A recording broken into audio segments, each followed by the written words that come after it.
Aujourd'hui, tout le monde a cette problématique du mieux manger, tout le monde a cette problématique de la juste répartition de la valeur, en particulier avec le producteur. Parce que dans quelques années, on sera 10 milliards sur la Terre. À 10 milliards d'individus, on ne peut pas continuer à se nourrir comme on se nourrit aujourd'hui. Aujourd'hui, quand nous sommes dans un rayon de supermarché, on doit choisir entre un label sur le référentiel bien-être animal, ou bien un label sans chimie, ou bien un label bon pour l'environnement, ou bien un label qui rémunère le producteur.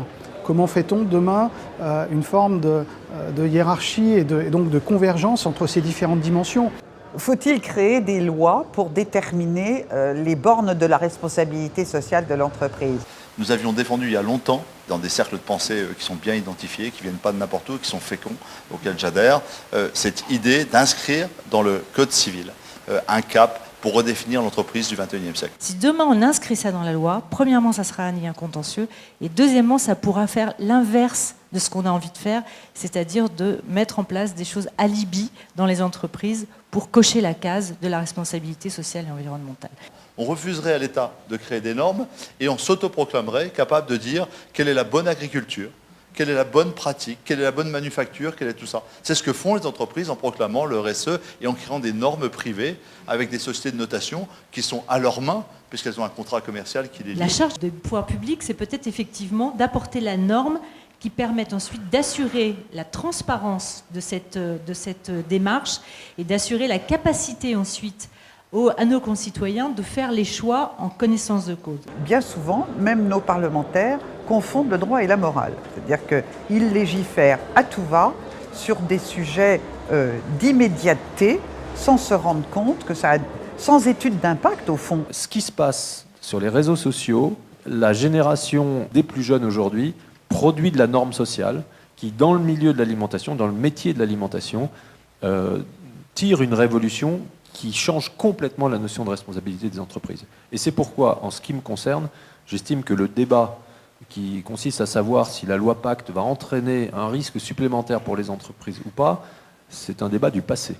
La ruche qui dit oui, voilà, c'est 1500 mini-marchés qu'on a recréés. Et ces mini-marchés, sur quoi est-ce qu'ils s'appuient ? Ils s'appuient avant tout sur le direct producteur. L'idée pour Odontella est d'utiliser des ingrédients qui proviennent de la mer. Donc, on parle de microalgues marines, on parle d'algues marines. Donc nous, en fait, notre mission, c'est ça, c'est d'être capable de trouver le moyen de produire des fruits et légumes qui soient plus sains, qui soient meilleurs et qui aient un meilleur bilan carbone directement au cœur des villes. C'est un système de scan de code barre où en scannant le code barre de son produit, le consommateur peut récupérer le profil nutritionnel du produit. Quand on voit une bouteille d'eau de marque voilà, et de source française sur une table new-yorkaise, qu'est-ce qu'on peut dire finalement à ce responsable du développement international qui évidemment a des objectifs business ? On doit produire au total 30 milliards de litres d'eau, dont 29 milliards sont locaux, vendus localement. Sur ces 30 milliards, on fait 2 centimes, moins de 2 centimes de marge par litre d'eau. Est-ce que 2 centimes de marge par litre d'eau, ça permet d'inventer l'eau de demain ? Ça permet de faire les centaines de millions d'euros d'investissement qu'il faut qu'on fasse pour trouver, dans 5 ans, des emballages qui soient de plastique issus de déchets végétaux au lieu de plastique issu du pétrole. Moi, je dis oui pour l'instant, mais c'est pas simple. Vous avez redistribué une journée de chiffre d'affaires en faveur de projets agricoles. On prend 20% de commission entre nous et le responsable de ruche. Donc c'est-à-dire qu'il y a 80% de la valeur qui va chez le producteur. En grande distribution, dans le meilleur des cas, il aurait resté 40% de la valeur au producteur. Donc c'est-à-dire qu'il y a 40 points d'écart. C'est-à-dire que par rapport à un modèle de grande distribution, on va distribuer 30 millions d'euros supplémentaires à ces producteurs. La transition agricole, le plan d'1 milliard, il est sur 5 ans. Sur ces 5 ans, ça fait 75% de l'Europe, 25% de la France, 250 millions, divisé par 5, 50. Nous, une année, on en a donné 5. On prend 10 autres grandes entreprises qui font la même chose et on double la mise du gouvernement. Et c'est ce qu'on est d'ailleurs en train de leur proposer. Je vous remercie pour vos provocations et vos questions les unes, les uns et les autres, parce que ça nous fait avancer. Et moi, ça me fait avancer. Donc je ne changerai pas. Ça me donne juste l'envie de continuer, parce que je pense que c'est le seul moyen. Et je vous souhaite bonne chance et souhaitez-moi bon courage. Merci.